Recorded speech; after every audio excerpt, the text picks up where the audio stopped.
안녕하세요, 옐비입니다. 이번 영상에서는 오액자 760으로 캐닝하는 방법을 알아볼 거예요.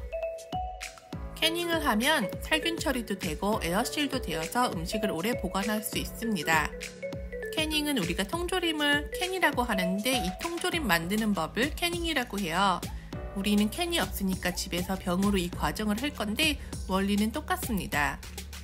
병으로 하니까 병조림이라고 해도 될 것 같은데 흔히 쓰는 말이 아니라서 좀 어려운 말 같아요. 캐닝을 하는 방법에는 프레셔 캐닝, 워터베스 이 두 가지 종류가 있는데 오늘은 워터베스 하는 법을 알려드릴 거예요. 프레셔 캐닝을 하려면 특별한 압력 냄비솥 같은 게 있어야 하는데 집에서 캐닝을 많이 할 거 아니신 이상은 이런 장비를 굳이 사실 필요는 없을 것 같아요. 이에 비해서 워터베스는 특별한 도구나 장치 없이 할 수 있어서 집에서 하기가 더 무난한 것 같습니다. 그러면 하는 법 같이 알아볼게요. 먼저 사용할 오액자를 열탕 소독합니다. 물이 끓기 시작하기 전에 병을 넣으셔야 병이 깨지지 않습니다. 물이 끓기 시작한 시점부터 병과 뚜껑을 10분 삶아주세요. 고무 패킹은 2분에서 3분 정도만 소독하시면 됩니다. 병을 꺼낼 때는 입구가 위로 올라가게 하셔야 김이 빠져서 금방 마르고 입구가 오염되지 않습니다. 뚜껑도 안쪽 면을 위로 올라가게 말려주세요. 병에 잼을 담은 후에는 고무 패킹을 잘 확인하고 클립을 닫아주세요. 이 고무 패킹은 일회용이에요.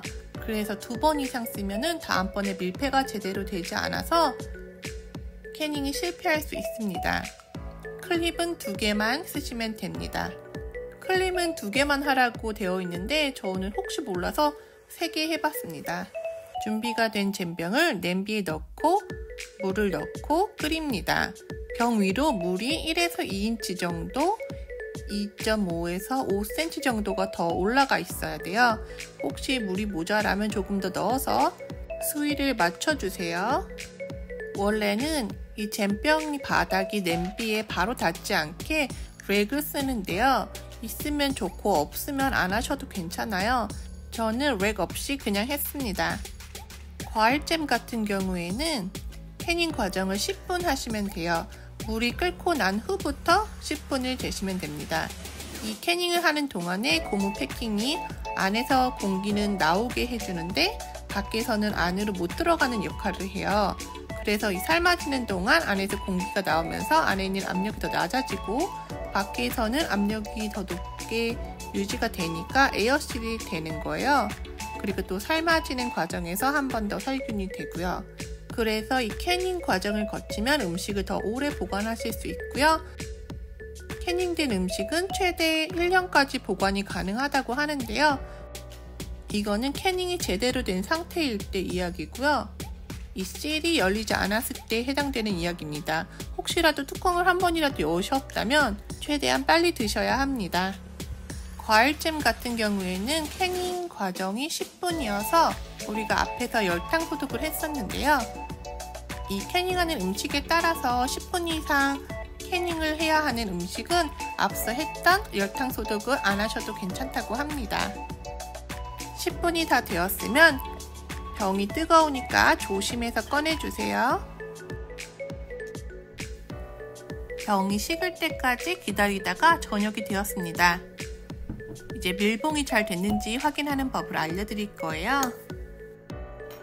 밀봉이 잘 됐는지 확인하는 법은 패킹을 보시면 됩니다. 이 손잡이 부분이 아래로 내려가 있어야 에어실이 잘 된 겁니다. 캐닝이 끝난 병은 클립을 제거하시고 보관하시면 돼요. 에어실이 되어 있는 상태여서 뚜껑이 열리지 않습니다. 이 병을 여는 방법은 이렇게 고무 패킹을 잡아당겨서 공기 압력 차이를 풀어주시면 뚜껑이 저절로 열리게 됩니다. 그러면 이 에어실이 풀리면서 푸슥 하는 소리가 납니다. 딸기잼 병 파는 거 처음에 열 때 뻥 하는 소리 나는데 그거랑 같은 원리예요. 한번 오픈한 잼은 최대한 빨리 드셔야 하고요. 한번 오픈한 뒤에는 유리 뚜껑 꼭 아니고 나무 뚜껑으로 보관하셔도 괜찮습니다. 이번 영상에서는 웹자로 캐닝하는 방법을 알아봤습니다. 오늘의 영상은 여기까지고요. 영상이 마음에 드셨으면 좋아요, 구독 눌러주세요. 시청해주셔서 감사합니다.